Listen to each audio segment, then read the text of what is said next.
mbrëmjen e djeshme, Loredana ka festuar ditëlindjen dhe ka pasur shumë të ftuar. Për të folur për ditëlindjen e Loredanës dhe jo vetëm, për çfarë po ndodh me showbizin shqiptar, kam në një lidhje nga Maqedonia e Veriut, gazetarin e njohur, tashmë mik të VIP Magazin Tirana Lilin. Tiron, shumë faleminderit për kohën. Të lutem, kënaqësia është e përbashkët. Tiron, besoj se e ke ndjekur nga rrjetet ose besoj ke pasur dhe informacione mbi ditëlindjen e Loredanës. Në fakt, ditëlindja e Loredanës më ka befasuar natën e mbrëmshme, nuk e prisja që do të jetë një ditëlindje kaq e madhe, por Loredana, siç duket tashmë, po e shijon këtë famën që ka arritur të merr nga Big Brotheri dhe me patjetër pas gjithë asaj lodhje të madhe meritonte që t'i bën një super dhuratë të bukur vetes.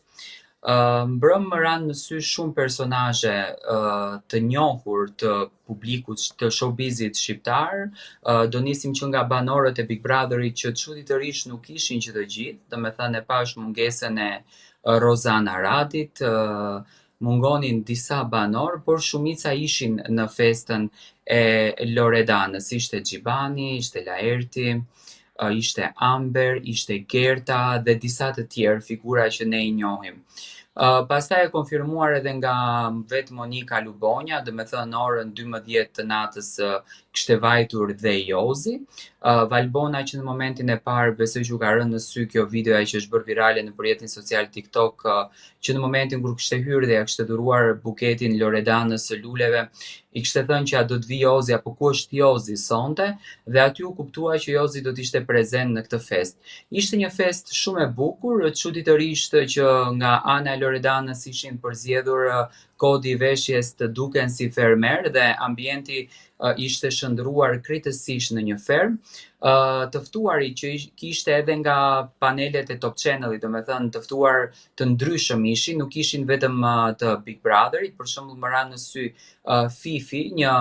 personazh që Loredana nuk e ka përmendur kur në Big Brother që e njeh Fifin, por ndoshta pas daljes nga Big Brotheri që të dyja janë bërë shoqe.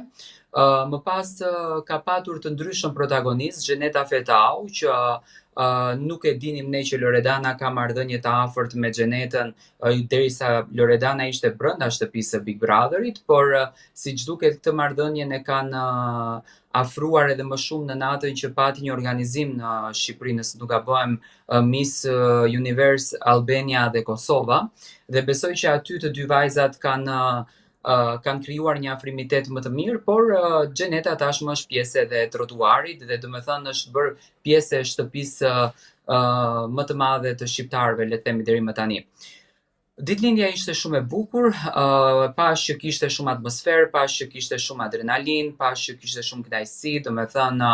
super luks ushqimet ishin të gjitha në detaje. Të paktën nga ato që ne kemi parë në rrjetet sociale, më pëlqeu një e veçantë në këtë ditëlindje ku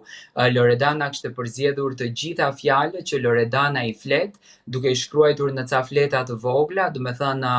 kishte bërë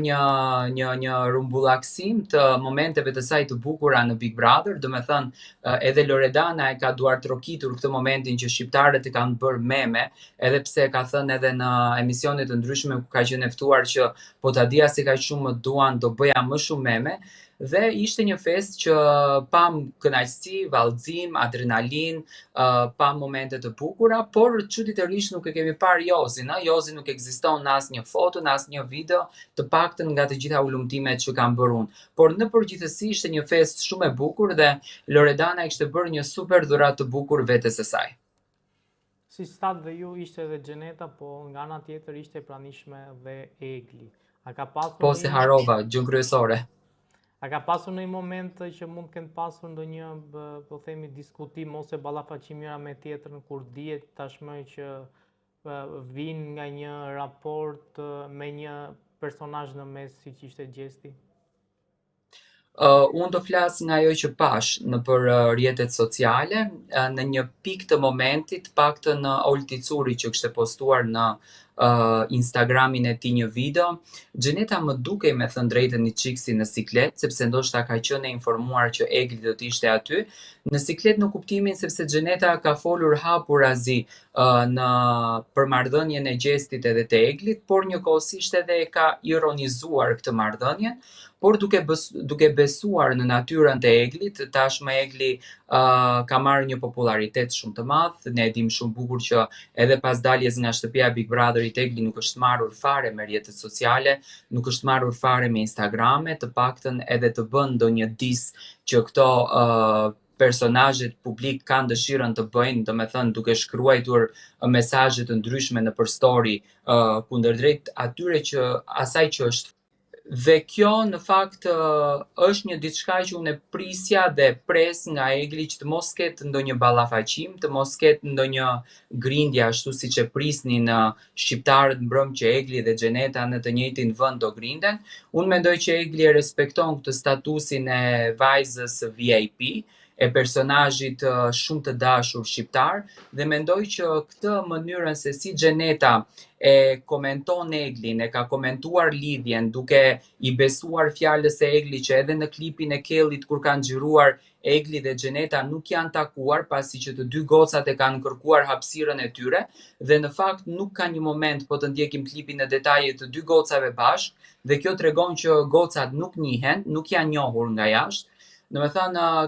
nuk e prisja që Egli të tregonte një kulturë të ulët, nuk e prisja që Egli të bënte një ballafaqim me Xhenetën, nuk e prisja që Egli të bënte skena aty, sepse unë e shoh që Egli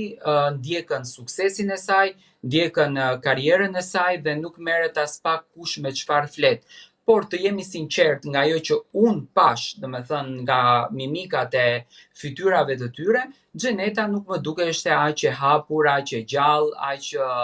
e lumtur sa ishin ato të tjerët. Ndoshta ndikon dhe ky fakti që personazhet e tjerë deri diku njiheshin me njëri tjetrin sepse i ka bërë dhe përvoja, i ka bërë dhe puna që kanë patur. Xheneta me disa nga ato haseshte për herën e parë në këtë fest, edhe më se normale të jetë pak më e largët. Por Egli kishte shkuar për një periudhë kohore shumë të shkurtër për të respektuar Loredanën, mendoj se shkoi të kthej një borxh që e kishte, pasi që Loredana shkoi tek dasma e Eglit edhe e Gjestit, dhe për një periudhë shumë të shkurtër kohore, Egli është larguar nga festa së bashku me Fifin. Domethënë ka shkuar me Fifin, është larguar me Fifin, dhe nuk e pash Eglin të jetë pozicionuar me banorët e tjerë, domethënë shumë afër Xhenit, shumë pak kohë, dhe sa ka mundur që të takon Egli. Nuk ma merr mendja që e ka neglizhuar Xhenetën, nuk ma merr mendja që e ka injoruar Xhenetën, por nuk e besoj që ka patur një takim mes të dy këtyre vajzave. Tiron, po për Jonzin, kemi ndonjë informacion se çfarë po bën tani me, po themi, me karrierën e vet, është në plan për të bërë ndonjë këngë? Duke u bazuar nga rrjetet sociale dhe nga të gjitha informacionet që kemi arritur të kuptojmë, Jozi është duke punuar projekte. Ai këto gjëra i publikon dhe në Instagramin e tij. Po punon këngë të reja, po përgatitet për të qenë pjesë e diskotekave siç është SKP, pasi që e kemi parë edhe me Xhanin, menaxherin e këtyre klubeve të mbrëmjeve rinore nëpër fotografi. Jozi po rikthehet fuqishëm, çuditërisht ka një rritje shumë të madhe në Instagramin e tij, domethënë vetëm deri më tani 100.000 followers janë bërë, dhe shqiptarët mezi presin me padurim të ndjekin këngët e tij. Ndërsa nëse do të flasim në raport me Loredanën, siç duket Jozi dhe Loredana po bëjnë një kthim mbrapa. Domethënë Jozi po vjen edhe me karrierën fuqishëm, por edhe me aspektin e dashurisë që pasi mbrëm ka qenë prezent në ditëlindjen e Loredanës, si bie që marrëdhënia e tyre po fillon të rikuperohet përsëri.